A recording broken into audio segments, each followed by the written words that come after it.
So welcome. We got one more interview today, and today I'm very pleased to have somebody of Etsi, the European Telecommunications Standard Organization, with us, and we got Claire here. Hi. Welcome. Thanks for Thanks for being with us inviting today. me. Thanks for inviting me. Yeah, happy to have you here. So maybe we can start ask you tell us something about Etsi and maybe about your own role at Etsi. Okay, well, Etsi is, a standards institution. It's part of the name, but we like to call it just Etsi. We're responsible for all ICT communications related standards as a recognized standards body within Europe. I personally have been with Etsi for over 32 years, which I think shows how much fun it is, because who would stay that long if it wasn't fun? Yeah. I think I'm about that long at my university, so I wonder how much fun I find. I do find it fun, so that's good. Yeah. So I think people don't know Etsy a little bit, but also associate Etsy directly with huge successes like GSM mobile phones, all the way now to 6G mobile phones. And if you would agree with me that that is really a success, then what would be kind of the success factor? What made this happen here in Europe? I think it's a very subtle blend of the collaboration we have, of the global aspects we have, the vision and the adaptability that we've shown over the years. So I think that it's a very subtle blend of many different things that has created the Etsy that we know today. And even though, it really is Europe-based, this global approach has been key to moving forward. So we have such a big group of really very specialized experts that come from all over and that collaborate together to, in this collaborative environment where not only, the experts, but anybody who's involved. We have a big community of administrations, but then also research bodies, manufacturers, service providers.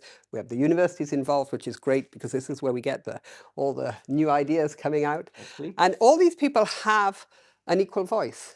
They can discuss together, they share the information, we work on a consensus base, and that is very, very important to move forward in this community. It really is a very fun community. And I think there's one other thing that's very important, is that we do have also this European regulatory backing.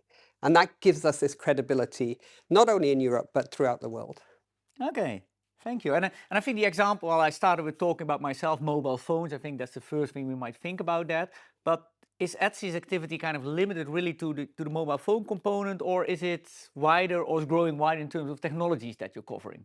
It's definitely growing wider. I mean, ICT is everywhere now. I think nobody doubts that. And we have so many areas that I could mention. I will not bore you with a huge list because that would not be the right thing to do in this interview for sure. But I think one of the keys is cybersecurity, which is not only limited now to the telecommunications environment. Related to that, you have all that's AI, you have the quantum safe cryptography as well. Sorry, that's a bit difficult to say. And then we have the vertical markets where we have the IoT that comes into play. And we're really shifting in that way also with transport systems, smart cities, these sort of areas. Do you want me to say more? I mean, I don't want to give you a list. I don't want to give you a list. But I mean, there's all the complementary areas as well. I mean, sustainability, for instance, we have to look at energy efficiency. We have to look at reducing telecoms carbon footprint. We haven't thought about that over years, but now it's very important to do this. So branching out to complementary areas. Yeah, so I see you cannot kind of isolate telecom from this environment. All this energy that already all these base station things are using, you want to look into that. We probably didn't think about that 20, 30 years ago, right? Well, it was so exciting to develop. And I think that's in other areas as well, not only in telecoms. People created, I mean, we have the same with waste, don't we? So much waste. So I think people are getting far more conscious now of the consequences of this development, and we need to take a little step back and see how to move forward.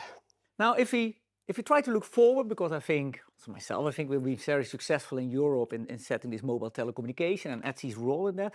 What do you think are kind of the main challenges towards the future? What are the type of things that we should be thinking about now and trying to get together? I think it's always going to come back to geopolitics because, as I said, we're a community. We need to have consensus, but people have very different interests.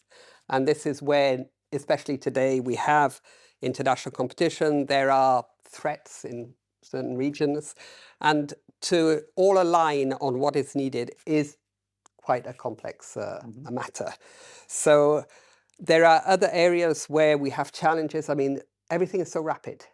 The technological change is really happening very fast. Standards have to keep up with this. It's a much faster process than it used to be. I can speak from experience of the number of years I've been in Etsi, but we still have that challenge of keeping up with the speed of technological change.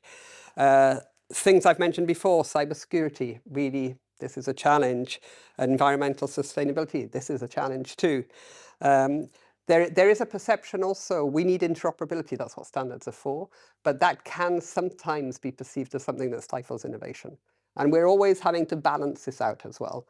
So quite a few challenges, but that's what makes it fun. There's enough for many more years, I see it, addressing at Etsi.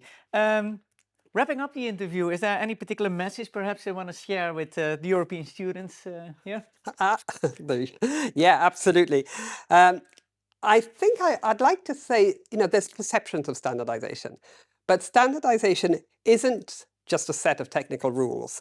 It's a force that shapes how technology is going to evolve, how it impacts our lives, and how it connects our world together, the world that we know today. So the scope of telecommunications is expanding. And in that, the role of standardization has never been more essential, but also more exciting, because there's so much to do still today with the rapidly evolving technology. And understanding standards is not just about technical specs. It's about participating in building a future. And this is where we look at technology that works seamlessly, safely, sustainably. I mean, all these topics that are really key for today. So whatever you're interested in, you've got to remember that standards are foundational for anything. If you look around you, there's very little around you that's not standardized. So it is the foundation of our lives as they are today. So I would suggest that you keep an eye on what Etsi or other similar organizations are doing, because it really is a window to look at what's happening in the future.